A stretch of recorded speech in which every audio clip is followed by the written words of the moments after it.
7 अगस्त को होने वाले देशव्यापी अन्न उत्सव कार्यक्रम को लेकर एसडीएम आधारताल द्वारा बुलाई गई जोन आपदा प्रबंधन समिति की बैठक में उस वक्त हंगामा मच गया जब एसडीएम ने हितग्राहियों की लिस्ट सदस्यों के सामने रखी।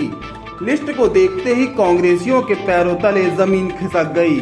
उस लिस्ट में उनके द्वारा दिए गए एक भी हितग्राही का नाम न देखकर कांग्रेसी बिफर गए और उन्होंने बैठक में बवाल मचा दिया।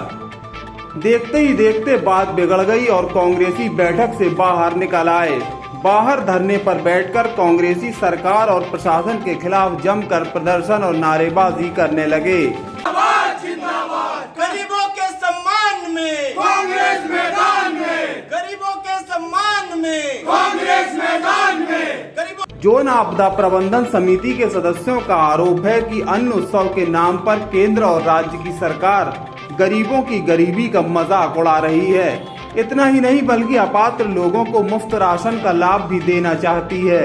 लिहाजा अन्न उत्सव के दिन वह हर राशन दुकान पर काले झंडे लेकर प्रदर्शन करेंगे। समिति की एक बैठक 8 जोन के सभी पदाधिकारियों की यहाँ बुलाई गई थी और बड़े खेद के साथ सूचित करना पड़ता है कि हम लोग बड़े उत्साहित थे कि शायद शासन द्वारा बड़े ज़ोर शोर से इस अन्न उत्सव को मनाया जाएगा। हम सब शहरवासियों को, गरीबों को, ज़रूरतमंदों को अनाज का वितरण होगा। लेकिन अभी जो जानकारी एसडीएम महोदय द्वारा दी गई है यह बड़ी दुखद है कि सिर्फ वही राशन कार्ड धारी जो वर्षों से राशन ले रहे हैं स्थायी रूप से, उन्हें ही चिन्हित करके सिर्फ फ़र्क इतना किया गया है कि कुछ थैले मुख्यमंत्री प्रधानमंत्री के चेहरे वाले छापे गए हैं सरकार के प्रचार प्रसार के लिए। उन थैलों में अनाज का वितरण होगा, सिर्फ और सिर्फ यही फ़र्क है और उसका बड़े बड़े टीवी में, होर्डिंग में विज्ञापन होगा। हम सदस्यों से अनुरोध किया गया है कि आप राशन दुकान में पहुंचें और वहां उनको, हितग्राहियों को राशन दें।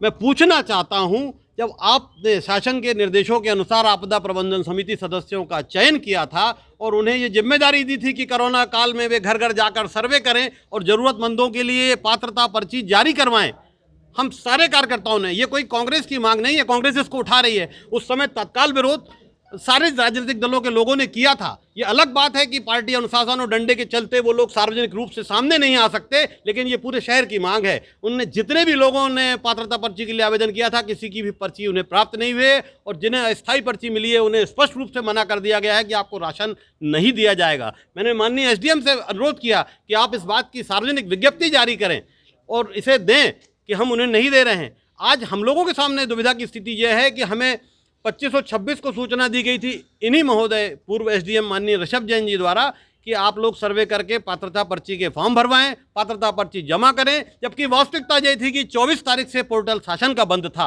अब बताइए ये किस तरह की दोहरी रणनीति है और क्या दिखावा करना चाह रही है सरकार, जबकि कहा जा रहा है माननीय प्रधानमंत्री जी द्वारा कि मैं भारत के 80 करोड़ लोगों को निःशुल्क राशन दे रहा हूं।